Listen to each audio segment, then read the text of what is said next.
Hello 10th class students, कैसे हैं आप सभी। तो स्वागत है आपका रविकांत सर यूट्यूब चैनल पर। तो मैं आपका रविकांत सर और मैं आप लोगों को साइंस पढ़ा रहा हूं। तो जैसे कि हमने इससे पहले एक और वीडियो में पढ़ा chapter 2 acid base and salts के बारे में, तो वैसे ही एक और इंटरेस्टिंग चैप्टर करने वाले हैं और इंटरेस्टिंग वे में करेंगे, जिसका नाम है हमारा मेटल्स और नॉन मेटल्स के बारे में। तो चलो इसको शुरू करते हैं। तो बात आती है सबसे पहले मेटल्स क्या होते हैं और नॉन मेटल्स होते क्या है। जैसे कि मैं हमेशा जब भी पढ़ाता हूं तो चैप्टर का मीनिंग समझाता हूं कि चैप्टर का मीनिंग क्या है। तो हमने छोटी क्लासेस में पढ़ रखा है कि मेटल्स कोई भी वो चीज होती है, कोई भी वो सब्सटेंस होता है जो हार्ड होना चाहिए, है ना। मतलब ये हार्ड है तो क्या ये मेटल है? नहीं, मेटल होने के जरूरी है क्या, पहला हार्डनेस भी होनी चाहिए, शाइनिंग भी होनी चाहिए, है ना। तो मेटल्स की डिफरेंट डिफरेंट प्रॉपर्टीज है। सिर्फ शाइनिंग होना मेटल नहीं कहलाएगा, ठीक है। जैसे एक पत्थर है, हार्ड तो है, तो मतलब क्या वो मतलब ये कि वो मेटल है, ये नहीं कह सकता मैं। तो मेटल्स होने के लिए डिफरेंट डिफरेंट प्रॉपर्टीज है। हम छोटी क्लास में ये पढ़ करके आते हैं मेटल्स क्या होते हैं, हार्ड होने चाहिए, शाइनी होने चाहिए, है ना, इलेक्ट्रिसिटी और हीट कंडक्ट करने चाहिए। इसके अलावा भी बहुत सारी प्रॉपर्टीज होती है मेटल्स की, जो आप लोगों को 10th क्लास में पढ़ाया जा रहा है। और मतलब हमने जो छोटी क्लास में पढ़ा वो कम लेवल पढ़ा है, अब जो हम पढ़ेंगे 10th क्लास में वो डीपली पढ़ेंगे, ठीक है ना। क्लियर हुआ? तो शुरू करते हैं कि आखिर मेटल है क्या। तो जैसे कि मैंने बताया कि मेटल कोई भी एक ऐसा सब्सटेंस है, मेटल कोई भी एक ऐसा सब्सटेंस है जो हार्ड होना चाहिए, ठीक है, जो शाइनिंग होना चाहिए, जो इलेक्ट्रिसिटी और हीट को कंडक्ट करना चाहिए और सोनरस भी होना चाहिए। तो डिफरेंट डिफरेंट प्रॉपर्टीज हैं जिसको हम एक एक करके पढ़ेंगे तो अच्छे से समझ में आएगा। तो शुरू करते हैं। जैसे जैसे मैंने बताया क्या, अ टाइप ऑफ सब्सटेंस, हमारा जो मेटल है एक टाइप ऑफ सब्सटेंस है दैट यूजली हार्ड, है ना। मतलब कि ज्यादातर जो मैक्सिमम टाइम हमें देखने को मिलेगा ना, मैक्सिमम टाइम जो हमें देखने को मिलेगा मेटल कैसे होंगे, हार्ड होंगे, जिसको हम हिंदी में क्या कहते हैं, हिंदी में कहते हैं कठोर, बहुत ही कठोर होंगे। एंड शाइनी, मतलब कि चमकदार भी होंगे, चमकते होंगे, ठीक है। अब मत बोला बोर्ड चमक रहा है और हार्ड भी है तो मेटल है, नहीं, ठीक है ना। And that heat and electricity can be travel, मतलब कोई भी ऐसा सब्सटेंस जिससे हीट और इलेक्ट्रिसिटी ट्रेवल कर सकती है। तो आप लोग बोलोगे भैया बोर्ड भी चमक रहा है तो बोर्ड तो हार्ड भी हुआ, शाइनिंग भी हुआ, लेकिन ये हीट और इलेक्ट्रिसिटी को कंडक्ट नहीं करेगा। अगर मैं इसके नीचे से ये आग फायर लगा दूं, आग जला दूं तो बोर्ड जल जाएगा। लेकिन हमारे घर में जो बर्तन है, जिसपे हमारे घर में रोज खाना बन रहा है, तो वो बर्तन, वो यूटेंसिल्स, क्या वो बर्तन हमारे जल जाएंगे खाना बनाने के बाद? नहीं ना, वो रहते हैं, शाइनिंग भी है, हार्ड भी है और प्लस में इलेक्ट्रिसिटी और हीट भी कंडक्ट करते हैं। समझ में आ रहा है, ठीक है ना। तो वो बेस्ट एग्जांपल है, वो हमारा क्या कहलाएगा, मेटल कहलाएगा। जैसे एग्जांपल देखो, तो एग्जांपल हमने लिखा ना आयरन, कोई भी लोहे वाली चीज, तो हमारे घर में लोहे वाले बर्तन भी तो होते हैं, ठीक है ना। वैसे ही गोल्ड, सोना, और वैसे ही स्टील, जैसे कि स्टील के बर्तन, हमारे बर्तन ही स्टील के होते ज्यादातर मैक्सिमम, ठीक है ना। कॉपर भी ले सकते हैं, ठीक है, ध्यान रखना, एल्यूमिनियम भी ले सकते हैं। अगला आता है नॉन मेटल्स। अभी इसको हम डीपली यहां पे शुरू करेंगे, लेकिन पहले पढ़ लेते हैं नॉन मेटल्स क्या है। तो नॉन मेटल्स हमारे मेटल्स के ऑपोजिट होंगे। मतलब ये हुआ कि non metals are elements showing less or no metallic properties, मतलब जो प्रॉपर्टीज मेटल में थी वो प्रॉपर्टी शो नहीं करेंगे। हाँ, कुछ एक्सेप्शंस को छोड़ करके, कुछ एक्सेप्शंस को छोड़ दे तो बाकी सारे नॉन मेटल्स, मेटल की प्रॉपर्टी जो जो चीजें मेटल्स में है वो चीजें नॉन मेटल्स में नहीं होगी, बस एक आध को हटा दे तो, ठीक है। तो आगे चलते हैं, अब हम डीपली पढ़ेंगे नॉन मेटल्स के बारे में। तो लिखा ना फिजिकल प्रॉपर्टीज ऑफ मेटल, ठीक है। जो हमारे मेटल्स है फिजिकली दिखने में कैसे हैं, वो देखें तो कैसा लगेगा हमें, वो केमिकली नहीं, फिजिकली पढ़ रहे हैं भी, ठीक है।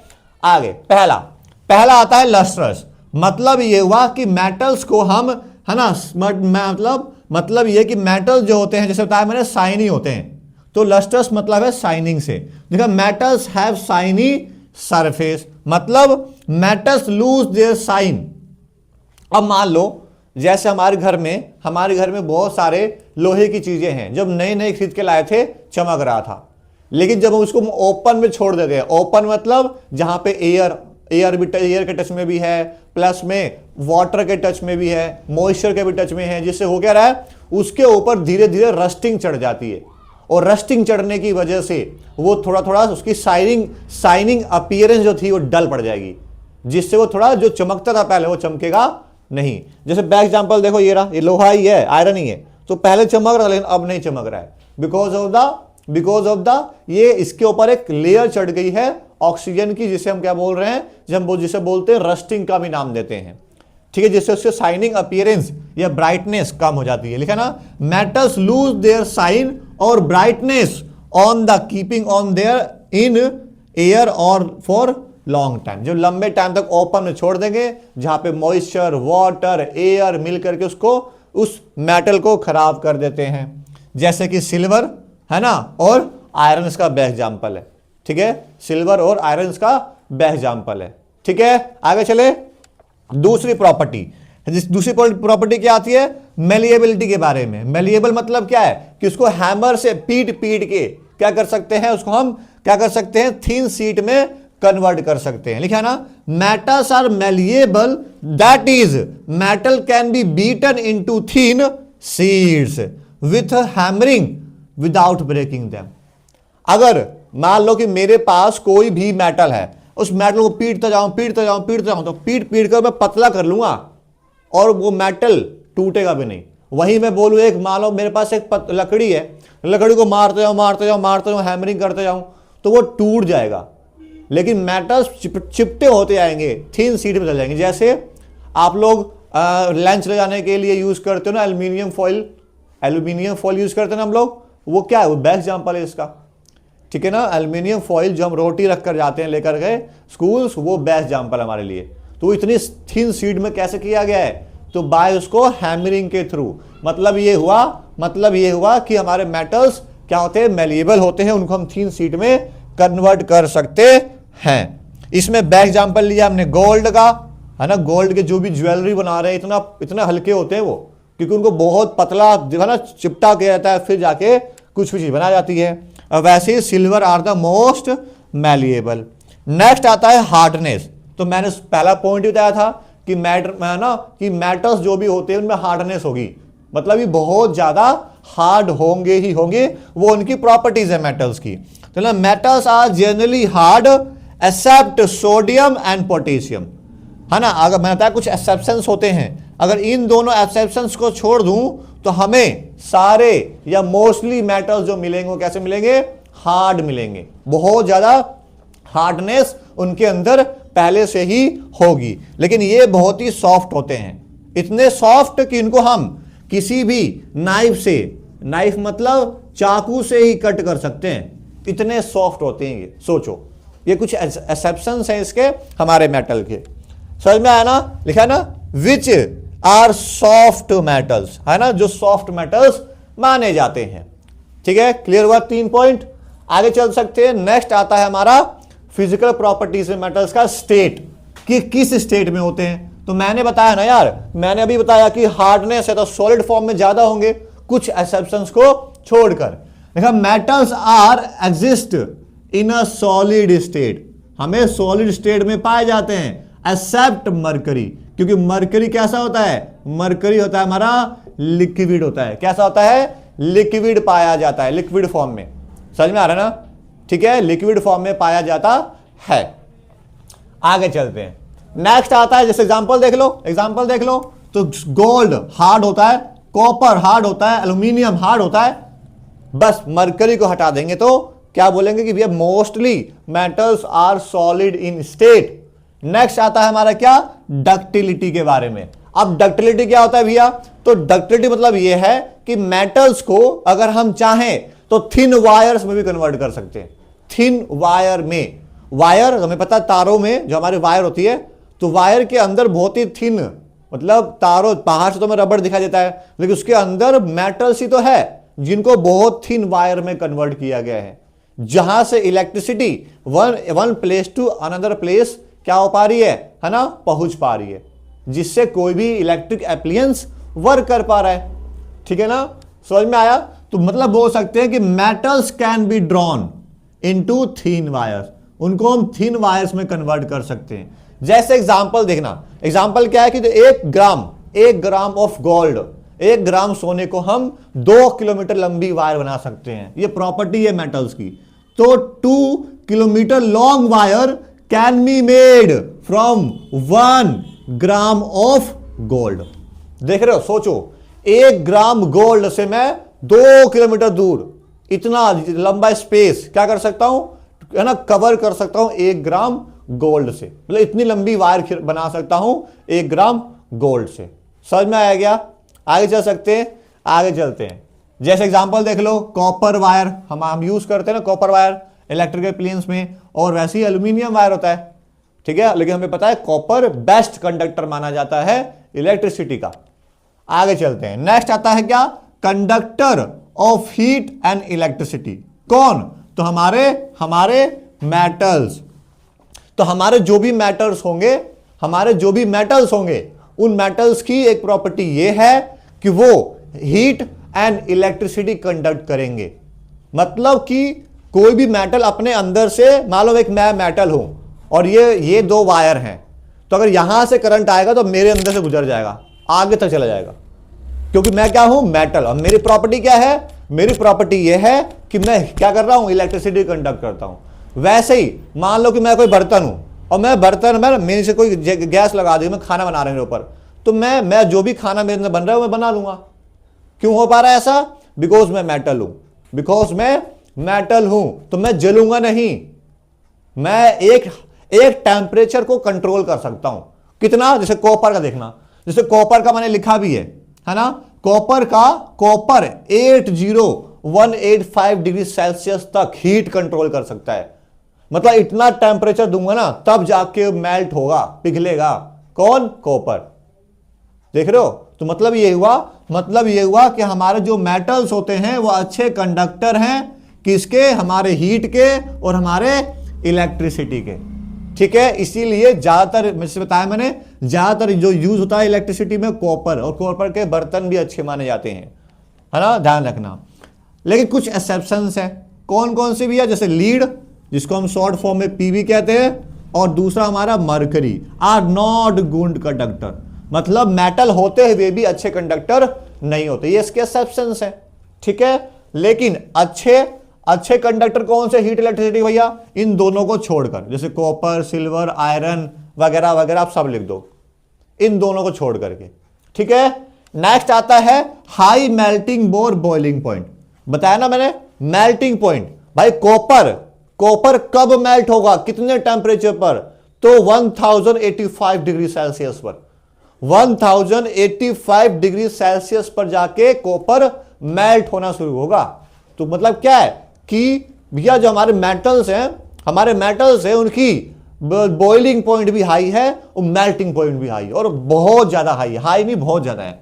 लेकिन metals have high melting and boiling points accept, कुछ एक्सेप्शंस है। पहला सोडियम और दूसरा है पोटेशियम, ठीक है। सोडियम और पोटेशियम छोड़ दे तो क्यों? बताया मैंने, सोडियम पोटेशियम बहुत ही सॉफ्ट होते हैं, जिनको हम चाकू से भी काट सकते हैं, इतने सॉफ्ट है। तो वो कहां से ज्यादा उनके अंदर कहां से मेल्टिंग और बॉइलिंग पॉइंट हाई होगा, वो इजिली पिघल जा रहे हैं। जैसे ये ध्यान रखना एग्जांपल देने के लिए कि कॉपर का जो मेल्टिंग पॉइंट है वो 1085 डिग्री सेल्सियस होता है। आगे चले, नेक्स्ट आता है हमारा सोनोरस। सोनोरस मतलब क्या होता है? सोनोरस मतलब यह है कि मेटल्स को अगर हम बीट करें, जैसे मान चलो मेटल है, तो बीट करें तो क्या हो रहा है? साउंड आ रही है ना, कम आ रही है। लेकिन अगर ये प्लास्टिक है, अगर मैं इसकी जगह पे कोई लोहा ले लूं और फिर उनको पीटूं, बहुत ज्यादा रिंगिंग साउंड प्रोड्यूस करेंगे। जैसे स्कूल्स में देखा होगा, स्कूल्स में पहले जो घंटी बजती थी, टन टन टन टन टन, वो क्या है? वो जो घंटी बज रही है वो घंटी मेटल का ही तो है, और जिसके वजह से साउंड कितनी आ रही है? बहुत ही गहरी आवाज आ रही है ना। मतलब वो जो साउंड बहुत दूर तक पहुंच पा रही है। क्यों हो रहा है ऐसा? क्योंकि मेटल की प्रॉपर्टी यह है कि मेटल्स को जब बीट करोगे तो वो रिंगिंग साउंड प्रोड्यूस करेंगे। और आजकल देख लो, आजकल भी हमारे स्कूल में जो इलेक्ट्रिक बेल्स है वो भी मेटल की बनी है ना। जो जब उनको इलेक्ट्रिसिटी पास की जाती है तो वो बीट करते हैं, और बीट करने से एक रिंगिंग साउंड प्रोड्यूस करती है। मतलब ये हुआ मतलब ये हुआ कि जो हमारे मेटल्स होते हैं उनमें एक प्रॉपर्टी क्या है, सोनोरस, मतलब कि लिख लेना शॉर्ट फॉर्म ब्रैकेट में, सोनोरस मतलब क्या है, साउंड। मतलब when it strike to a hard surface, जब मेटल किसी भी हार्ड सरफेस से स्ट्राइक करता है, टकराता है, क्या करता है, टकराता है, तो क्या करता है, दैट प्रोड्यूस साउंड, तो वो किसी प्रकार की साउंड प्रोड्यूस करता है। समझ में आया? जैसे एग्जांपल देखो जिसमें मैंने समझाया अभी आप लोगों को, बेल्स जो हमारे स्कूल में लगे हुए हैं, bells are made up of metals. या फिर नेक्स्ट एग्जांपल सुनना, जितने भी हम म्यूजिकल इंस्ट्रूमेंट है, गिटार्स है, गिटार याद है ना, गिटार, तो गिटार में जो स्ट्रिंग होती है वो किसकी बनी है, वो हमारी बनी होती है मेटल की। लिखा है ना, string of musical instrument like sitar and the, है ना, वायलिन के बारे में। तो वो सब क्या है, उससे बेस्ट एग्जांपल है, बेस्ट एग्जांपल है, किस एग्जांपल याद रखो, सितार का, गिटार का, ये सब बेस्ट एग्जांपल है। गिटार, सितार, जो उनकी रिंग होती है, जो बजाते हैं वो हमारी मेटल की बनी है, और वही वाइब्रेट करती है, जिससे एक साउंड प्रोड्यूस होती है। जैसे हमने 9th क्लास में पढ़ा है कि साउंड कब प्रोड्यूस होती है, जब किसी भी सरफेस के ऊपर वाइब्रेशन होती है। ठीक है ना, ध्यान रखना। नेक्स्ट आता है ऑक्साइड। जैसे मैंने बताया कि मेटल को जब हम ओपन में रख देते हैं तो उनके ऊपर एक ऑक्सीजन की लेयर चढ़ जाती है। तो मतलब यह हुआ कि पहले से था तो वो क्या, मेटल, उसके ऊपर चढ़ गई किसकी, ऑक्साइड की लेयर। तो जो ये मेटलिक ऑक्साइड होते हैं, जो ये मेटल के ऊपर जो ऑक्साइड की लेयर चढ़ गई ना, तो ये क्या बन गए, तो ये बन जाएंगे भैया मेटलिक ऑक्साइड। क्या बन जाएंगे, ये बन जाएंगे हमारे मेटलिक ऑक्साइड, जो कि नेचर में कैसे होते हैं, वो नेचर में होते हैं बेसिक, जो हमने लास्ट चैप्टर में पढ़ा, कैसे होते हैं, बेसिक इन नेचर होते हैं। देखो लिखा ना, metallic oxide are basic in nature. Example देखो, कैल्शियम ऑक्साइड, है ना, फेरस ऑक्साइड और मैग्नीशियम ऑक्साइड। समझ में आया? तो ये हमारे पॉइंट्स थे किसके बारे में, तो ये हमारे पॉइंट्स थे क्या, फिजिकल प्रॉपर्टीज ऑफ मेटल्स के बारे में। समझ में आया? आप लोग साथ साथ नोट्स भी लिखते रहो। बाकी हम अब चलते हैं आगे के टॉपिक्स पर। तो आगे चलते हैं, नेक्स्ट टॉपिक हमारा कहता है केमिकल प्रॉपर्टीज ऑफ मेटल। हमने अभी तक पढ़ा था फिजिकल प्रॉपर्टीज ऑफ मेटल्स के बारे में। अब पढ़ने वाले हैं मेटल्स की केमिकल प्रॉपर्टीज की। केमिकल प्रॉपर्टीज क्या होती है हमारे मेटल्स की, जिसमें हम पहले पढ़ रहे हैं reaction of metal with the air. मतलब अब हमारा जो मेटल है वो रिएक्ट कर रहा है एयर के साथ। एयर इन द सेंस यहां पर हमारा ऑक्सीजन है। क्या है, यहां पर हमारा ऑक्सीजन। जैसे मैंने बताया था कि मेटल्स को, जैसे कि मैंने शुरू में बताया कि अगर मेटल्स को हम ओपन में छोड़ देंगे तो उनके ऊपर एक रस्टिंग आने लग जाती है, जिसे हम हिंदी में जंग कहना कहते हैं, क्योंकि उसके ऊपर एक उसके ऊपर एक ऑक्सीजन की लेयर चढ़ जाएगी। वो ऑक्सीजन की लेयर या वो जो पानी के टच में आने की वजह से क्या हो जाएगा, धीरे धीरे वो रस्ट करने लग जाएगा, जंग लगने लग जाएगा, जिससे वो मेटल धीरे धीरे वीक होएगा। तो वही यहां पर बोला गया है कि जब हमारा मेटल्स कंबाइन होते हैं किसके साथ, ऑक्सीजन के साथ, तो वो क्या करते हैं, फॉर्म करते हैं। क्या फॉर्म करते हैं, मेटल ऑक्साइड। क्या बनाते हैं, मेटल ऑक्साइड बनाते हैं। जैसे ये हमारा रूल है, ये हमारा रूल है। क्या कहता है रूल, कि मेटल्स जब रिएक्ट करेंगे ऑक्सीजन के साथ तो वो हमें मेटल ऑक्साइड देते हैं। क्या कहते हैं, मेटल ऑक्साइड। जिससे कि एग्जांपल देखो, जैसे हमने एग्जांपल लिखा है कि कॉपर हमारा क्या है, मान के चलो हमारा कॉपर क्या है, मेटल है ना, कॉपर तो हमारा मेटल ही है और ऑक्सीजन के साथ रिएक्ट कर रहा है। तो क्या दे रहा है, वो कॉपर ऑक्साइड दे रहा है। क्या दे रहा है, कॉपर ऑक्साइड दे रहा है। तो ये कॉपर ऑक्साइड है, ठीक है। और यही तो हमने बोला था कि कॉपर ऑक्साइड देगा, तो कॉपर ऑक्साइड दे रहा है मतलब कि मेटल ऑक्साइड देगा, ठीक है। बाकी आप लोग बैलेंसिंग कर लेना, मैं बैलेंसिंग नहीं कर रहा हूं। फिर आता है एल्यूमिनियम। एल्यूमिनियम के ऊपर क्या हुआ भाई, एल्यूमिनियम ने रिएक्ट किया ऑक्सीजन के साथ, तो इसने क्या दिया, इसने भी हमें दिया मेटल ऑक्साइड, मतलब कि एल्यूमिनियम ऑक्साइड दिया। क्या दिया, एल्यूमिनियम ऑक्साइड दिया, ठीक है। इजी है, मतलब ये कि मेटल्स जब रिएक्ट करेंगे ऑक्सीजन के साथ, मतलब एयर के साथ, तो क्या देंगे, मेटल ऑक्साइड देते हैं। नेक्स्ट, अब यहां पे हमने लिखा है कि different metals show different reaction towards the oxygen. अब भाई हमने तो बोला बहुत सारे मेटल्स है, तो अलग अलग मेटल्स अलग अलग तरीके से रिएक्ट करते हैं। किसके साथ? किसके साथ? हमारे ऑक्सीजन के साथ। अब मैं बोलूं, जैसे हमने एग्जांपल लिया यहां पर कॉपर का, एल्यूमिनियम का, ये रिएक्ट कर रहे हैं, उनके ऊपर ऑक्सीजन चढ़ रहा है। इसमें एक और एग्जांपल लिख सकते हैं आयरन का, Fe, वो ज्यादा जल्दी रिएक्ट कर लेता है। कॉपर थोड़ा कम करेगा, एल्यूमिनियम थोड़ा कम करेगा। देखो ये क्या है? एल्यूमिनियम ही तो है। क्या उसके ऊपर जंग लगा है? नहीं लगा अभी तक, ठीक है, ठीक है ना। लेकिन यहां पर अगर कोई आयरन होता, लोहा होता, वो जल्दी क्या करता, जिसके ऊपर जल्दी रस्टिंग आ जाती, कि वो वीक है थोड़ा सा। वही मैं बात करूं और ऊपर जाऊं, कॉपर से ऊपर गोल्ड, तो क्या आपने कभी देखा है गोल्ड के ऊपर, सोने का जो हमारे जो भी हम ज्वेलरी पहन रहे हैं, क्या उसके ऊपर कभी जंग लगते हुए देखा है? नहीं देखा ना। क्यों? क्योंकि वो अच्छे मेटल्स है, रिएक्ट कर रहे हैं, लेकिन वो उतना रिएक्ट नहीं कर रहे जितना कि Fe कर रहा है, ठीक है। तो अलग अलग मतलब ये हुआ कि हमारे डिफरेंट मेटल्स जो हैं वो क्या करते हैं, डिफरेंट रिएक्टिविटी शो करते हैं टुवर्ड्स द ऑक्सीजन, जिसमें से पहला आता है हमारा सोडियम और पोटेशियम। के मतलब पोटेशियम, Na मतलब sodium. React so vigorously that they catch fire if kept in open. मतलब अगर ये इतने ज्यादा रिएक्टिव मेटल्स हैं हमारे कि अगर इनको हम ओपन में रख रहे ना, ओपन में छोड़ दे, तो क्या होगा? फायर पकड़ ले, मतलब इनमें आग लग जाएगी। क्यों? क्योंकि ऑक्सीजन के टच में आ जाएंगे, इसीलिए इतने ज्यादा रिएक्टिव होते हैं। इसीलिए दे आर कैप्ड, है ना, immersed in the kerosene oil. इसलिए इनको केरोसिन ऑयल के अंदर डुबो के रखा जाता है ताकि ये फायर कैच ना कर सके। दूसरा आता है surface of magnesium, aluminium, zinc और पीबी मतलब लेड, है ना, are covered with a thick layer of oxide which prevent them from the further oxidation.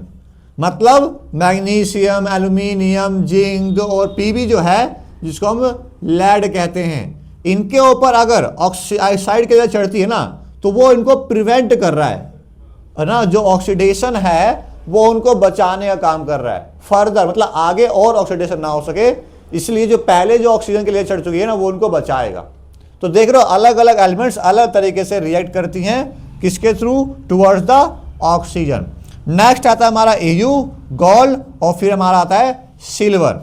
Does not react with oxygen, आगे ना, तो ये रिएक्ट नहीं करे। देखो ये सिल्वर ही है ठीक है ना, सिल्वर तो नहीं बोलूंगा, ये एल्यूमिनियम है, ठीक है ना, एल्यूमिनियम है। तो सिल्वर जो है, और हमारा जो गोल्ड है, गोल्ड और जो हमारा सिल्वर है, वो रिएक्ट ही नहीं करता हमारे ऑक्सीजन के साथ, तो उसकी अलग अलग प्रॉपर्टी है और हम यही डिस्कस कर रहे थे ना, हम डिस्कस क्या कर रहे थे कि डिफरेंट हमारे जो मेटल्स हैं वो डिफरेंट क्या करते हैं, रिएक्ट करते हैं टुवर्ड्स द ऑक्सीजन। आगे चलते हैं, अब हम पढ़ रहे हैं मेटल्स का रिएक्शन ऑफ मेटल, है ना, विथ हाइड्रोजन, मतलब H2O के साथ। अब ये H2O के साथ कैसा रिएक्ट करता है हमारे मेटल्स, जिसमें पहला हमने लिखा metals react with water to produce hydrogen gas. क्या करेगा भैया? जब वो कोई भी मेटल हमारा रिएक्ट करता है ना वाटर के साथ, तो वो H2 गैस प्रोड्यूस करता है और प्लस में मेटल ऑक्साइड बनाता है। मेटल ऑक्साइड भी बनाएगा और ऑक्सीजन गैस भी रिलीज करता है। ये प्रॉपर्टी है जब वो रिएक्ट कर रहा है वाटर के साथ। कौन? Metal. Next, metal oxides that are water soluble. मान लो कोई ऐसा मेटल ऑक्साइड आया जो वाटर में सोल्यूबल है, जो पानी में घुल सकता है ना, dissolve in water to produce metal hydrogen. तो वो मेटल किसके साथ?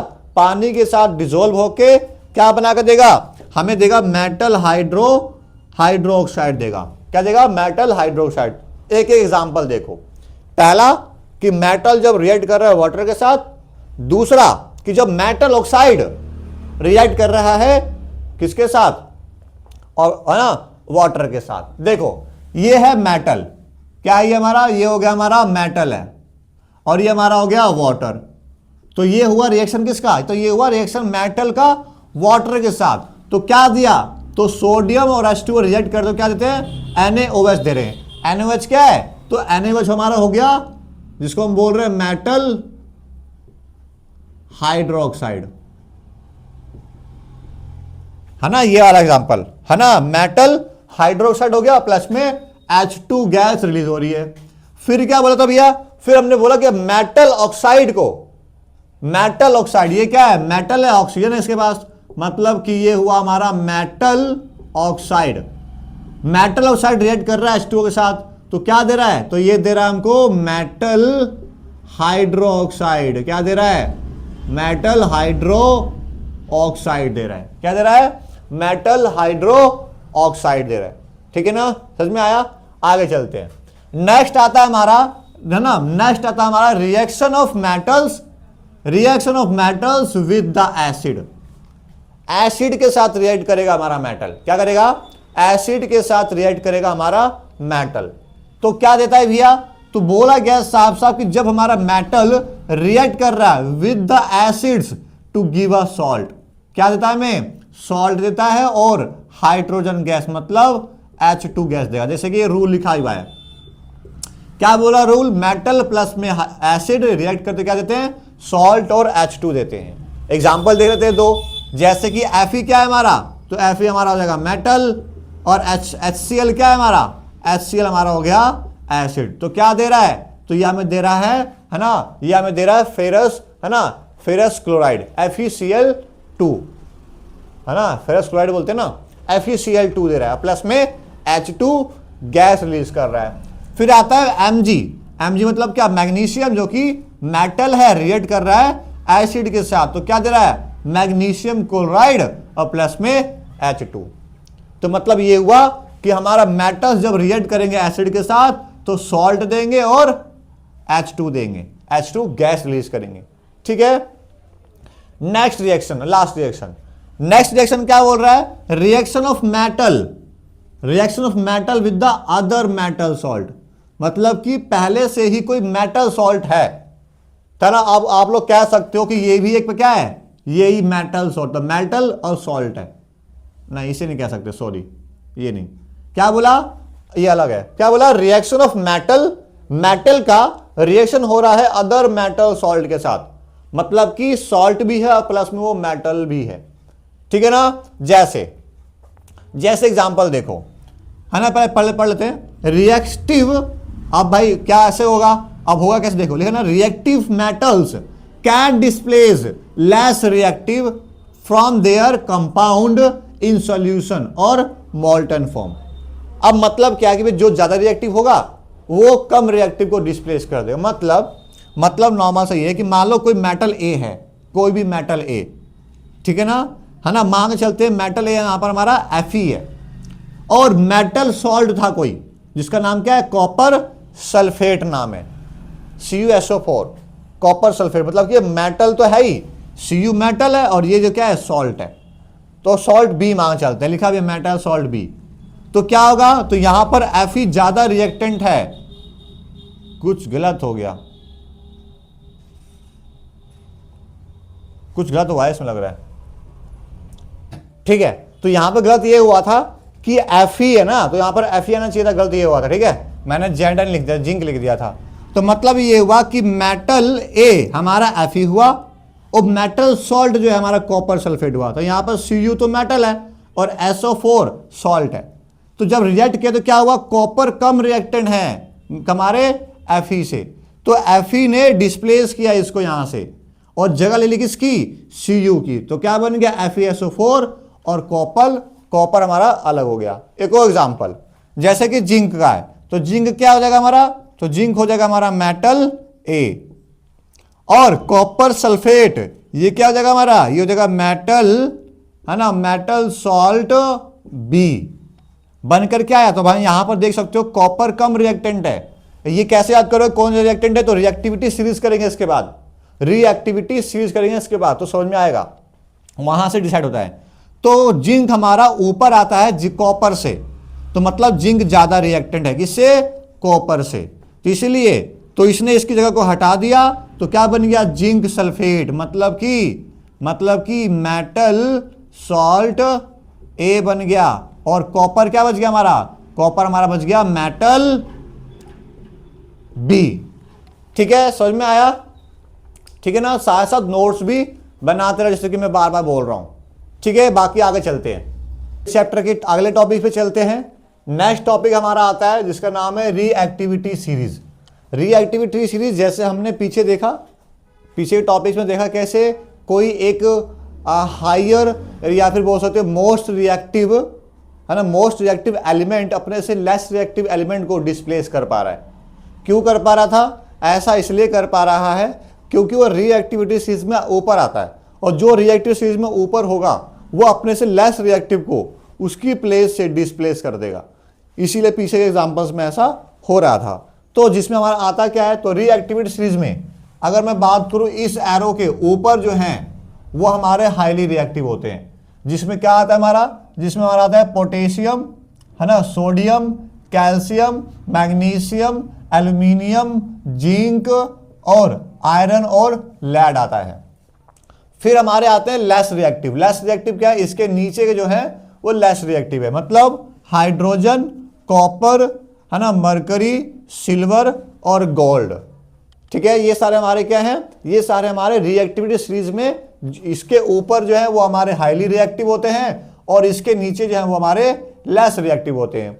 अब बात आती है इनका नाम याद कैसे करें, कैसे पता करें कैसे कैसे नाम से आ रहे हैं, कि कौन कौन कहां कहां पर आ रहा है। तो इसका तरीका है क्या कि केदारनाथ का माली आलू जरा फीके पकाता है, कौन है आगे आओ। क्या बोला? केदारनाथ का माली आलू जरा फीके पकाता है, कौन है जरा आगे आओ। ठीक है, देखो देखो मैच करना। केदारनाथ का के मतलब क्या है, पोटेशियम, नाथ, नाथ का क्या है भैया, Na मतलब कि सोडियम, Ca तो डायरेक्टली बता रहा है कैल्शियम, मैग्नीशियम का M आ रहा है तो मैग्नीशियम, और एल्यूमिनियम का A आ रहा है तो एल्यूमिनियम। ठीक है ना, जिंक का Z आ रहा है और आयरन का इसमें Fe आ रहा है। ठीक है ना, और Pb मतलब लेड का P आ रहा है, हाइड्रोजन का H आ रहा है। फिर आता है कॉपर, बस ये थोड़ा सा ध्यान रखना है, कॉपर मतलब क्या है, K से। कॉपर मतलब कौन में हमारा कॉपर छुपा हुआ है, और H मतलब समझ में आ रहा है मरकरी, और आगे मतलब Ag मतलब कि हमारा सिल्वर, और लास्ट हमारा गोल्ड। अपने अपने तरीके होते हैं, लेकिन ये तरीका मेरे हिसाब से लगता है क्या कि केदारनाथ का माली आलू जरा फिर के पकाता है, कौन है आगे आओ। ये तरीका है याद करने का रिएक्टिविटी सीरीज। आगे चलते हैं। नेक्स्ट टॉपिक हमारा आता है ऑक्योरेंस ऑफ मेटल्स। अब मेटल का ऑक्योरेंस, ऑक्योरेंस मतलब है अगर नॉर्मल माना जाए तो पाया जाना। क्या है? पाया जाना। आखिर हमने डिस्कस किया मेटल्स मेटल्स मेटल्स, आखिर ये मेटल्स हमें मिल कैसे रहे हैं और किस फॉर्म में मिल रहे हैं, तो ये हमें पढ़ना है। तो पहला आता है हमारे जो मेटल्स हैं वो हमें मिनरल्स के फॉर्म में मिलते हैं। मिनरल्स क्या होता है? तो मिनरल्स वे सारे एलिमेंट्स और कंपाउंड्स होते हैं जो हमें अर्थ क्रस्ट के नीचे मिल रहे हैं, मतलब जमीन के नीचे दबे हुए हैं, जिनको हमने क्या किया है, खोद करके डिगिंग करके निकाला है। वो सब क्या है? मिनरल्स है। और मिनरल्स में बहुत सारी चीजें होती हैं, जिसमें पहला पढ़ेंगे क्या, पहला पढ़ेंगे ऑर्स और दूसरा पढ़ेंगे गैंग के बारे में। ठीक है, समझ में आया? दोबारा बोलता हूं, क्या बोला मैंने बोला कि मिनरल्स लिखा ना, ऐसे कोई भी एलिमेंट्स, ऐसे कोई भी कंपाउंड विच अकर्स, है ना, अकर्स मतलब बताया मैंने, जो हमें पाया जाता है या हमें पाए जाते हैं। कहां से? है ना, नेचुरली पाए जा रहे हैं। कहां से? In the earth crust are called minerals. ठीक है, जो भी चीज हम अर्थ क्रस्ट से निकालते हैं, अर्थ क्रस्ट से, ये नहीं मिट्टी निकाल ली तो वो मिनरल्स है, वो भी एक मिनरल्स का पार्ट है, लेकिन ऐसी चीजें जो हमारे लिए प्रॉफिटेबल भी है। मिनरल्स वे हैं जिसको हम प्रॉफिटेबली यूज करते हैं। ठीक है ना, ध्यान रखना, जो हम अर्थ क्रस्ट से निकाल रहे हैं। अब बताए मिनरल्स जब हम निकाल रहे हैं तो उसके अंदर बहुत सारी चीजें होती हैं, जिसमें पहला आता है ऑर्स। ऑर्स क्या, मान लो कि हमने डिगिंग करके ना बहुत सारा क्या निकाला है, बहुत सारे मिनरल्स निकाल रहे हैं, बहुत सारे मिनरल्स निकाल लिए। अब इस मिनरल्स के अंदर ना और भी बहुत सारी चीजें हैं। क्या है भैया? इसके अंदर बहुत सारी चीजें क्या है, जिसमें पहला है ऑर्स। क्या है? ऑर्स। और ऑर्स क्या है? जो भी हम जमीन के अंदर से निकाला है, उस ऑर्स के अंदर बहुत सारे गैंग हैं। गैंग इम्प्योरिटी जो होती है, इम्प्योरिटी जैसे मान लो, अब थोड़ी मान लो कि मैंने कोई भी आयरन निकाला, जमीन से लोहा निकाला, तो जो आयरन निकाला उसके वो थोड़ी बिल्कुल तैयार होकर पड़ा होगा, नहीं ना, वो क्या होंगे, वो हमारे पाउडर के फॉर्म में होंगे, ठीक है ना। तो वो क्या कर रहे हैं, उनके अंदर बहुत सारी सैंड हो सकती है ना, या बहुत सारी सॉइल जो होगी उसके पास चिपकी भी होगी, तो उसको सेपरेट करना है, सैंड को सॉइल को हटाना, है ना, उसको हम क्या बोल रहे हैं, गैंग। वो तो जो सैंड है और जो सॉइल है वो हमारा एज अ गैंग है ना, गैंग कहते हैं उसको। पढ़ते हैं ओर्स के बारे में, लिखा ना, minerals that contain very high percentage of particular metal and metal can be profitable. आगे ना, मतलब ओर्स के अंदर जो हमने जमीन के अंदर से निकाला ना, वो हमारा ओर है। ओर के अंदर ही क्या है, हमारे ओर्स के अंदर ही दो चीजें होती हैं। पहला, इसके अंदर हमारे मेटल्स हैं और इसी के अंदर बहुत सारे गैंग है ना। तो गैंग को क्या करेंगे, गैंग को तो हम निकाल देंगे, है ना, गैंग को तो हम बाहर निकाल देंगे ना। गैंग क्या होता है, मैंने बताया, गैंग मतलब इंप्योरिटीज, ठीक है। आगे लिखा भी है ना, तो हमने बोला, क्या बोला, metals and metals can be profitable, भाई जिससे हमें प्रॉफिट मिलेगा। दूसरा, extracted from its such minerals is called ores. तो क्या किया हमने, तो हमने क्या किया, मिनरल्स में से जो निकाला उसे हम क्या बोल रहे हैं, ओर्स कह रहे हैं। फिर आता है गैंग। तो गैंग क्या है भैया, तो गैंग लिखा है ना, ओर्स आर यूजली, है ना, contaminated with a large amount of impurity. ये वर्ड मेन है यहां का, क्या कि हमारे जो ओर्स हैं उस ओर्स में लार्ज अमाउंट ऑफ इंप्योरिटीज पाए जाते हैं। और कौन कौन सी इंप्योरिटीज, जैसे मैंने आप लोगों को हिंट दिया था अभी, क्या, पहला तो उसके अंदर सॉइल हो सकता है और उसके अंदर सैंड हो सकता है, या उसके अंदर कोई भी रॉक्स, पत्थर हो सकते हैं छोटे मोटे, उसको क्या बोल रहे हैं, गैंग का नाम देते हैं। तो इस तरीके से हमारे क्या निकाले जाते हैं, मैटर्स निकाले जाते हैं, ठीक है। ओक्योरेंस ऑफ मैटर हो गया। अब भाई ये तो हमने बोला था कि निकाल लिया, लेकिन निकालने के लिए अलग अलग प्रोसेस करना पड़ता है, ये डायरेक्ट नहीं निकल जाता हाथ से। इसके लिए अलग अलग प्रोसेस हैं, जिसे हम क्या बोलते हैं, जिसे हम बोलते हैं मेटलर्जी। तो मेटलर्जी में भी स्टेप्स पढ़ने हैं, जिसमें पहला स्टेप आता है इनरिचमेंट ऑफ ओर्स। अब मैं बोल रहा हूं ना भाई, हमने बोला ओर्स निकाला, अब ये थोड़ी मैं यहां पे डिगिंग करना शुरू करूं, यहां पे ओर्स मिल जाएगा, आयरन मिल जाएगा, यहां पे हमें कॉपर मिल जाएगा, ऐसा नहीं होगा। तो पहले इनरिचमेंट, रीच, पहुंचना है कि ओर्स आखिर है कहां, ऐसे ओर्स जो हमारे लिए प्रॉफिटेबल है, और दूसरा, है ना, मेन तो यही है प्रॉफिटेबल, जिसको हम अलग अलग पर्पस के लिए यूज कर सकते हैं। तो मिनरल्स तक पहुंचना कि वो ओर्स, या वो, है ना, ओर्स हैं कहां पे, इसीलिए सर्च किया जाता है।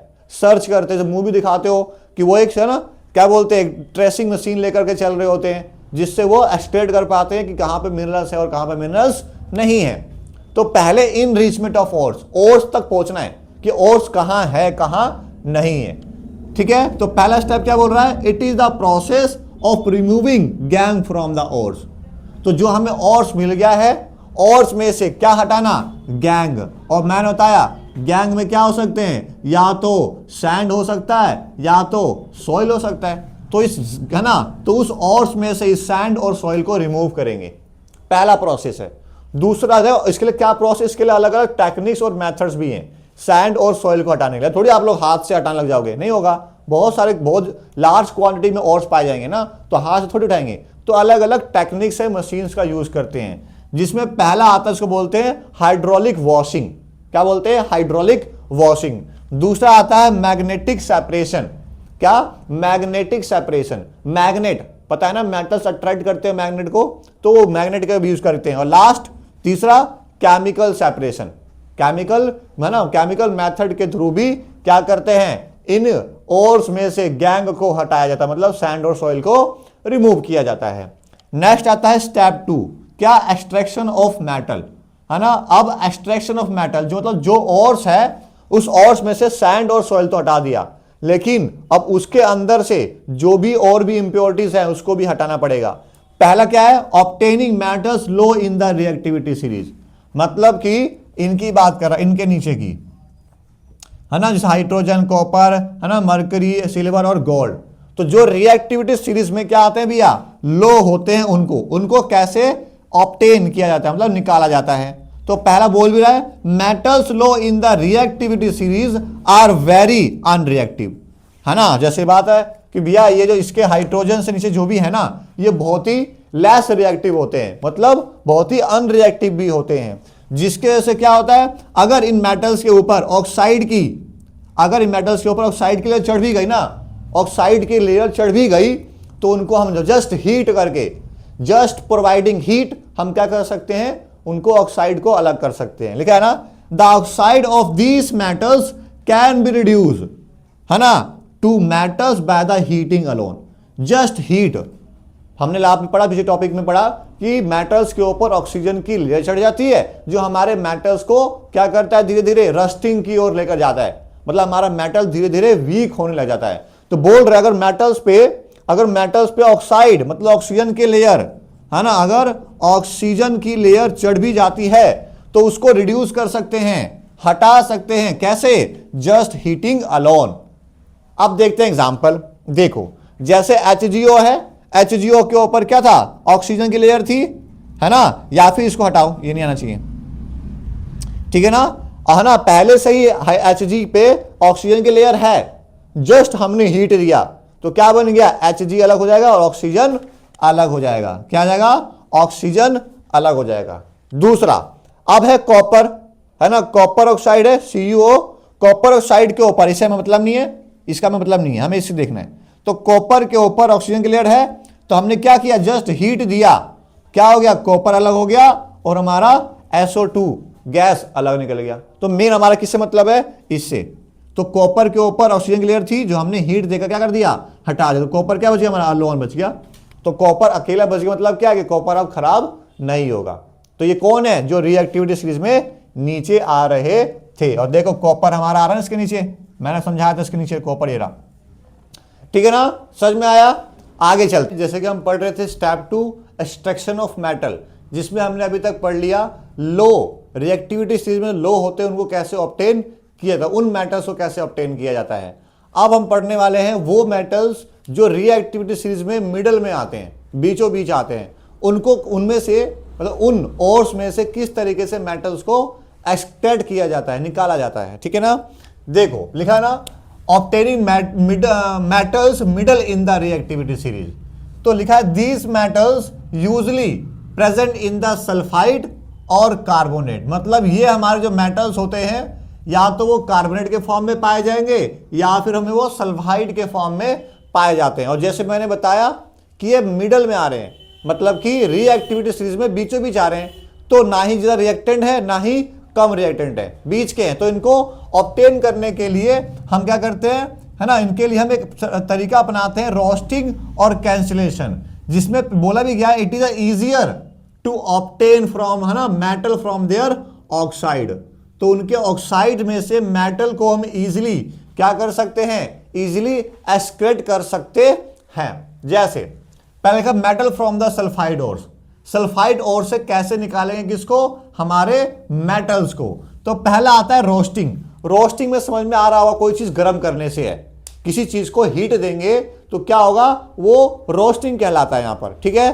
तो मतलब ये हुआ कि अगर हमें क्या करना है, अगर हम सल्फाइड ओर्स को कन्वर्ट करना है किसमें, into metal oxide by heating strongly, मतलब उनको अच्छी खासी हीट देंगे तो क्या होगा, उसमें से सल्फाइड और हट जाएगा और वो कन्वर्ट हो जाएगा किसमें, हमारे मेटल ऑक्साइड में। किसके प्रेजेंस में, इन द ऑक्सीजन। और पता है कोई भी चीज बर्न होती है वो किसके प्रेजेंस में होती है, ऑक्सीजन के प्रेजेंस में। तो देखो तो हमारा ये जिंक है और सल्फाइड, तो इसने बताया ना कि जिंक सल्फाइड के फॉर्म में होता है, मतलब मेटल हमारे जो प्रेजेंट रहते हैं वो या तो सल्फाइड के फॉर्म में या कार्बोनेट। तो देखो ये क्या होगा, मेटल है और ये हमारा सल्फाइड, तो जिंक सल्फेट है प्लस में ऑक्सीजन के प्रेजेंस में हीट दी गई तो क्या बन गया ये, तो हमें क्या मिला, तो हमें ये मेटल ऑक्साइड मिला। मतलब इसके अंदर से ये जो सल्फाइड था वो सेपरेट हो गया, अलग हो गया, पहला। दूसरा है कैंसिलेशन।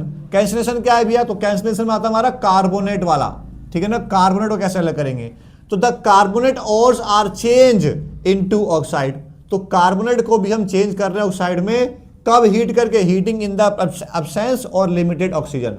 या तो अब्सेंस ऑफ ऑक्सीजन है या फिर लिमिटेड ऑक्सीजन है। जैसे मैंने बताया कि हीट दे रहे हैं तो गर्म है ना, कोई चीज जल रही है तो जलेगी कब? ऑक्सीजन के प्रेजेंस में। मतलब लिमिटेड ही ऑक्सीजन है, ज्यादा ऑक्सीजन नहीं है, लेकिन यहां पर अनलिमिटेड था, लेकिन यहां पर लिमिट में ऑक्सीजन है। तो देखो जिंक हीरा जो कि हमारा क्या है, जो कि हमारा एक मेटल है, और ये कार्बोनेट, तो इसको हीट दिया तो क्या बन गया ये हमारा? तो ये हमारा बन गया मेटल ऑक्साइड, मतलब कि इसको हम बोल रहे हैं जिंक ऑक्साइड बच गया, और प्लस में CO2 गैस रिलीज हो रहा है। ठीक है ना, आगे चलते हैं। नेक्स्ट आता है हमारा क्या?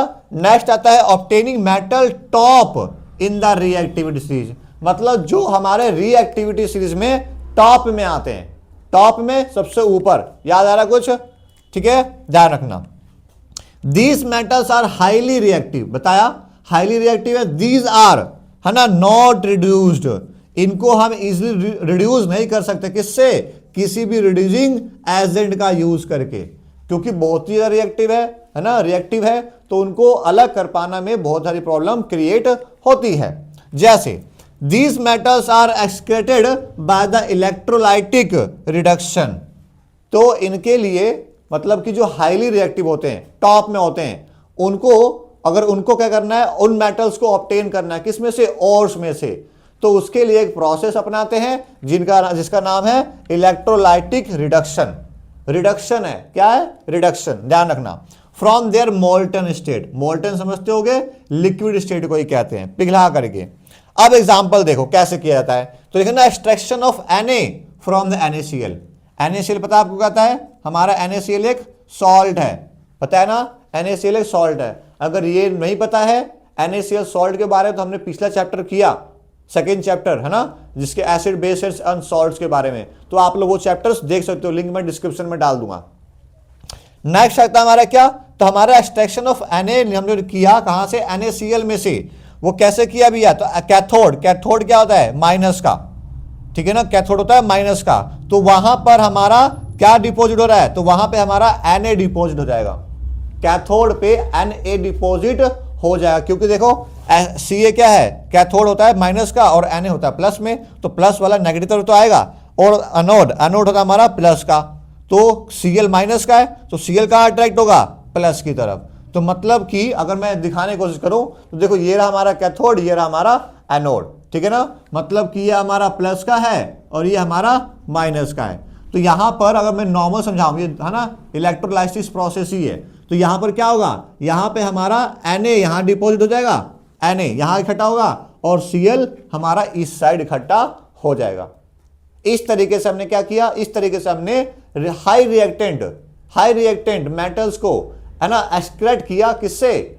उसके ओर्स से, ठीक है ना। नेक्स्ट देखते हैं। अब तो दो स्टेप्स हमने पढ़ लिया है, क्या है ना, मेटलर्जी का, कि किस तरीके से मेटल्स को हम ऑब्टेन करते हैं, दो, फर्स्ट और सेकंड। तीसरा क्या है? Step 3, refining of metals.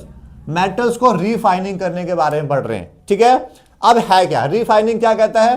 The electrolysis method widely use for the metal refining, मतलब जो मेटल्स हैं उसको रिफाइन करने के लिए हम एक तरीका अपनाते हैं जिसका नाम है रिफाइनिंग ऑफ मेटल्स। अब इसमें कौन कौन से मेटल्स आते हैं? तो हमारे कॉपर, सिल्वर, गोल्ड, जिंक और टीन आते हैं।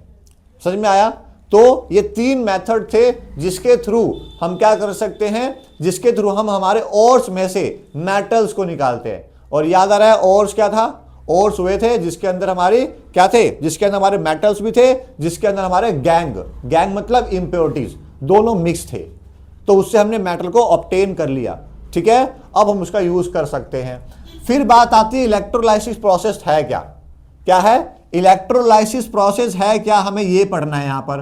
तो देखो इलेक्ट्रोलाइसिस समझ में आ रहा है, मतलब कि एक ऐसा प्रोसेस जिसमें इलेक्ट्रिसिटी पास की जाएगी, ठीक है ना, ध्यान रखना। लिखा है ना, when current pass through the it's impure metal dissolve into the solution. तो जब हम करंट पास करेंगे तो जो भी हमारा इम्प्योर मेटल था वो क्या हो जाएगा? डिसॉल्व हो जाएगा किसमें? सॉल्यूशन में। मान के चलो ये हमारा पूरा NaCl था, ये पानी है, लिखा है ना एसिडिफाइड कॉपर सल्फेट सॉल्यूशन है, ये ब्लू वाला जो ब्लू से बनाया मैंने, ब्लू कलर से, ठीक है। वाटर जो है सॉल्यूशन है, ठीक है, ठीक है। तो उसमें क्या है? बहुत सारे इंप्योर मेटल्स भी तो हैं, ठीक है ना। तो क्या कर रहे हैं, इलेक्ट्रिसिटी पास कर रहे हैं। ये देख लो, ये हमारा बैटरी है, सेल मान लो, ठीक है, ठीक है ना। And equivalent amount of pure metal from the solution deposit at the cathode. तो जो हमारा प्योर लिखा ना, जो हमारे प्योर मेटल्स हैं, जैसे कि मैंने बताया Na मान लेते हैं नॉर्मल के लिए, तो Na क्या हो जाएगा, यहां पर डिपॉजिट हो जाएगा। कहां पर, कैथोड पर, ठीक है ना। और द सोल्यूशन इंप्योरिटीज, और जो सोल्यूशन का, इस सोल्यूशन में, इस पानी में बहुत सारे इंप्योरिटीज थे ना, लिखा था हमने इम्प्योर मेटल्स। तो इंप्योरिटीज कहां डिपॉजिट हो जाएंगी, settle down at the bottom of anode.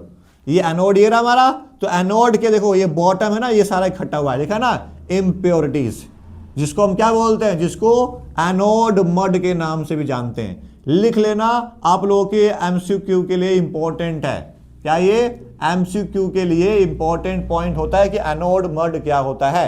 तो इलेक्ट्रोलाइसिस प्रोसेस में जब इलेक्ट्रिसिटी पास की जाती है तो हमारा प्योर मेटल तो कैथोड पे जमा हो जाता है, लेकिन हमारा जो इम्प्योर मेटल्स होते हैं वो हमारे एनोड के बॉटम में, ये बॉटम में नहीं है, बिल्कुल एनोड के पास रहेगा, ये बिल्कुल कैथोड पे चिपका रहेगा, लेकिन ये हमारे एनोड के बिल्कुल नीचे की तरफ बॉटम में बैठ जाते हैं। इसको हम क्या बोलते हैं, इसको हम एनोड मड के नाम से जानते हैं। समझ में आया, आगे चल सकते हैं। बाकी नोट्स बनाते रहो, मैं जैसे बार बार कह रहा हूं, आप लोगों को बहुत हेल्प करेगा, ठीक है। बाकी आगे चलते हैं।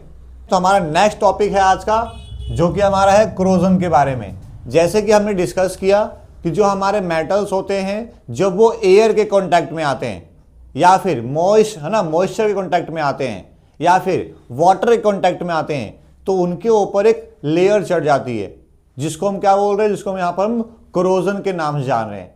मतलब कि हमारा मेटल धीरे धीरे, है ना, क्या होता है, खराब होता जाता है, मतलब उसके अंदर वीकनेस आती जाती है मेटल के अंदर, ठीक है, जिसको हम रस्टिंग के नाम से भी जानते हैं। जैसे देखो लिखा है ना, the surface of some metals corrode when they are exposed to moist air. जो वो मॉइस्ट एयर मतलब ऐसा एयर जिसमें पानी होगा, किस भाई, फॉर अ लॉन्ग टाइम, कब, लंबे टाइम तक होता था, उसको क्या बोलते हैं, उसको हम लोग कोरोजन के नाम से जानते हैं। जैसे कि बेस्ट एग्जांपल आप लोग देख सकते हो, हमारे जो भी वॉशरूम्स हैं, है ना, बाथरूम्स हैं, उनके वहां पर जो भी आयरन का, लोहे के कोई भी चीज लगी हुई है, मेटल का कोई भी चीज, तो देखोगे ना आप धीरे धीरे क्या हो जाएगा, रस्टिंग पड़ती जाती है। तो वो क्या है, वो क्या हो गया है, तो वो मॉइस्ट एयर, है ना, या वाटर के ऑक्सीजन के टच में आने की वजह से उसके ऊपर क्या एक लेयर चढ़ गई है, या फिर इसको बोल रहे हैं कि धीरे धीरे वो क्रोज्ड होने लग गया है, खराब या वीकनेस आने लग गई उस मेटल के अंदर। इस प्रोसेस को हम क्या बोलते हैं, कोरोजन के नाम से जानते हैं। जैसे एग्जांपल देखते हैं, जैसे कि जो हमारा सिल्वर होता है, सिल्वर जब मॉइस्चर के, क्या बोला, जब वो मॉइस्चर के कांटेक्ट में आ रहा है, या फिर जब वो ऑक्सीजन के टच में आ रहा है, या फिर किसी भी टाइप ऑफ वाटर के कांटेक्ट में आ रहा है, तो उसके ऊपर एक ब्लैक, है ना, ब्लैक कोटिंग आ जाएगी, देखा ना, become black when expose to air, ठीक है ना। तो उसके ऊपर एक धीरे धीरे सी ब्लैकनेस आ जाएगी, किसके ऊपर, तो हमारे सिल्वर के ऊपर। जैसे कि आप लोग देख सकते हो, ये सिल्वर ही है ना, तो उतना जो सब ये मिल आया था नया नया, जब ये आया था नया नया, तो उस पर एक शाइनिंग थी, लेकिन अब इस पर शाइनिंग नहीं होती ज्यादा, क्योंकि धीरे धीरे ये एयर के कांटेक्ट में है, मॉइस्चर के कांटेक्ट में है, जिससे इसकी शाइनिंग कम हो गई है, तो ब्लैकनेस आ गई है, इसके ऊपर ब्लैक कलर आ जाता है। दूसरा आता है हमारा कॉपर, ठीक है, जैसे हमारे कॉपर के घर में बर्तन भी है, यूटेंसिल्स, उनके ऊपर भी ऐसा हो जाता है, तो ना, react with moist carbon dioxide, है ना, क्या, ऐसा कार्बन डाइऑक्साइड जिसमें मॉइस्चर है, मॉइस्चर मतलब क्या, वाटर के पार्टिकल्स प्रेजेंट है, जिससे होगा क्या, जिससे, है ना, जिससे होगा ये कि वो धीरे धीरे ग्रीन कोटिंग चढ़ जाएगी, है ना, and form a green coat of copper carbonate. क्या बन जाएगा वो हमारा कॉपर कार्बोनेट की एक उसके ऊपर लेयर चढ़ जाएगी। मतलब था तो वो कैसा, येलो कलर का था, गोल्ड है ना हमारा कॉपर, लेकिन उसके ऊपर क्या चढ़ गया, उसके ऊपर एक ग्रीन कोटिंग चढ़ जाएगी। और देखा होगा आप लोगों ने, घर में हमारे जो बर्तन होते हैं लंबे समय तक पैक रहते हैं या पड़े रहते हैं कहीं पर, तो उनके ऊपर ग्रीन कोटिंग चढ़ जाती है। तो वो भी एग्जाम्पल है कोरोजन का। नेक्स्ट एग्जाम्पल है आयरन, सबसे यूनिक, है ना, और सबसे ज्यादा यूनिक बोलो या फिर कॉमन जिसे बोल रहे हैं, ये कॉमन एग्जाम्पल है, जैसे मैंने भी दिया था। When export to moist air acquire coating, उसके ऊपर एक कोटिंग चढ़ जाए किसकी, ब्राउन सब्सटेंस की, किसकी, किसी भी ब्राउन सब्सटेंस की चढ़ जाएगी, इसको क्या बोलते हैं, इसी को हम रस्ट या फिर इसी को हम रस्टिंग के नाम से जानते हैं। ठीक है ना, समझ में आ रहा है। ये 3 एग्जाम्पल हो गए। अब बात आती है कि क्या इनको कोरोजन को या रस्टिंग को बचाने का कोई प्रोसेस नहीं है, ये तरीका नहीं है। जैसे हम जब भी कोई भी लोहे की चीज लेकर के आते हैं घर में, तो उनके ऊपर हम पेंट कर देते हैं या फिर ऑयलिंग कर देते हैं या ग्रीसिंग कर देते हैं, है ना। तो वही इसके क्या है, प्रिवेंटेशन है। लेकिन अब प्रिवेंटेशन ऑफ कोरोजन मतलब कि प्रिवेंटेशन मतलब क्या है, बचाना, कि आखिर कैसे बचाएं किसको, हमारे मेटल्स को क्या होने से, क्रोज्ड होने से, मतलब कि खराब होने से। पहला क्या है भैया, तो पहला है क्या, पेंटिंग, है ना। जैसे मैंने बताया हम पेंट कर देते हैं। पहला ही काम ये होता है कि किसी भी मेटल की चीज लेके आए हैं, खासकर लोहे की है, तो उस पर पेंटिंग हम कर देते हैं, जैसे कि हम लोग दिवाली में अपने घरों में करते भी हैं। नेक्स्ट आता है ऑयलिंग, है ना, या फिर उनके ऊपर ऑयल लगा देंगे, और ऑयल क्या होगा, ऑयल हमारे मेटल्स को प्रिवेंट करके रखेगा। कॉमन से ये कॉमन चीजें हैं। नेक्स्ट आता है ग्रीसिंग, ठीक है ना। जैसे और क्या करते हैं भाई, ग्रीस भी लगा देते हैं। ग्रीस जैसे हमारे गाड़ियों में, हमारे जो व्हीकल्स हैं, व्हीकल्स के चैन में लगाए जाते हैं ग्रीस। क्यों, क्योंकि आप लोग कभी देखना, अगर ग्रीस नहीं लगाएंगे, साइकिल की चैन पे नहीं लगाएंगे, तो क्या खराब हो जाएगा, तो वो भी मेटल है। तो इन सब चीजों में ग्रीसिंग मतलब मेटल्स पे हम ग्रीसिंग भी कर सकते हैं। और लास्ट जिसका आता है क्या, गैल्वनाइजेशन। क्या, गैल्वनाइजेशन। गैल्वनाइजेशन क्या है, ये भी हम पढ़ेंगे भी। तो ये चार मेथड्स है जो हम करके अपने मेटल्स को क्रोस्ट या रस्टिंग या खराब होने से बचाते हैं। तो हमें ये पढ़ना है, हमारे सिलेबस में गैल्वनाइजेशन के बारे में पढ़ना है। तो देखो शायद आप लोगों को सही से ना दिख रहा हो कि वहां पे लाइट पड़ रही है, तो इसका मतलब क्या है ना, ये लिखा हुआ है गैल्वनाइजेशन क्या होता है। ठीक है, तो गैल्वनाइजेशन क्या है भैया, तो ये एक मेथड है, it is a method of protecting steel and iron from the rusting. तो मतलब हमारे स्टील को और हमारे आयरन को बचाने का एक मेथड है, किससे, रस्टिंग से। रस्टिंग मतलब बताया मैंने, खराब होने से, या फिर उसके ऊपर एक, है ना, ब्राउन कलर की रेयर आने से, या फिर जो हमने बोला यहां पर क्या, कि स्टील के ऊपर जो एक ब्लैक कोटिंग आ जाती है, उससे बचाने का। किससे भाई, by coating them with a thin layer of zinc. मतलब मान के चलो कि ये मेरा कोई भी एक क्या है, मेरा कोई भी एक आयरन की चीज है, आयरन की, मैंने क्या किया, इनके ऊपर एक लेयर चढ़ा दी, किसकी, जिंक की। मतलब ऊपर से एक लेयर चढ़ा दी है मैंने, किसकी, जिंक की लेयर चढ़ा दी है। जिससे होगा क्या, जिससे होगा ये कि जो मेरा ये आयरन का, जो भी ये आयरन का मेरा, है ना, सब्सटेंस है, जो भी ये चीज है, वो क्या हो जाएगा, बच जाएगा, किससे, क्रोज्ड होने से, खराब होने से। इस प्रोसेस को, मतलब कि जो जिंक की लेयर लगा रहे हैं किसी भी स्टील और किसी भी आयरन वाली चीजों पर, उस प्रोसेस को या उस मेथड को हम क्या बोलते हैं, गैल्वनाइजेशन के नाम से जानते हैं। आपसे 1 नंबर में पूछ सकता है। और लास्ट टॉपिक आज का इस चैप्टर का, एलॉयज क्या होते हैं। तो एलॉयज हमारे एक ऐसा हमारा होमोजीनियस मिक्सचर है, किसका, 2 और मोर, है ना, मेटल्स और नॉन मेटल्स का। मतलब मेटल्स और नॉन मेटल्स को मिलाकर के जो सब्सटेंस हमें मिलता है, दैट आर कॉल्ड एलॉयज। जैसे कि एग्जांपल ब्रॉन्ज, सुना होगा ना, ब्रॉन्ज मेडल सुना होगा। तो ब्रॉन्ज मेडल कैसे बनता है, कॉपर को और टीन को मिला करके। वैसे ही जो हमारा स्टील है, स्टील जो हम बर्तन यूज करते हैं घरों में, वो किससे बना है, आयरन से और कार्बन से। कार्बन जो कि एक सॉलिड सब्सटेंस होता है, उनको मिक्स करके बनाया जाता है। तो ये हमारे एग्जाम्पल हो गए एलॉयज के। तो यहीं पे हमारा ये चैप्टर भी एंड हुआ।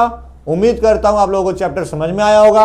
अगर नहीं समझ में आया तो दोबारा से इस चैप्टर को आप लोग देख सकते हो। 1 घंटे की वीडियो है, आराम से देख सकते हो। उम्मीद करता हूं आप लोगों को अच्छे समझ में आएगा और आप लोगों को बोर्ड एग्जाम में बहुत हेल्प करेगा। बाकी आप लोग इसका नोट्स भी साथ साथ बनाते चलो। बाकी अगर नोट्स सही से नहीं दिख रहा है तो ये मेरी इंस्टा आईडी है, क्या, रविकांत सर 02। क्या है, रविकांत सर 02। अगर आप लोग इंस्टाग्राम यूज करते हो तो उस पर मुझे मैसेज कर सकते हो, मुझे फॉलो कर सकते हो, वहां पे मैं सारे अपडेट दूंगा।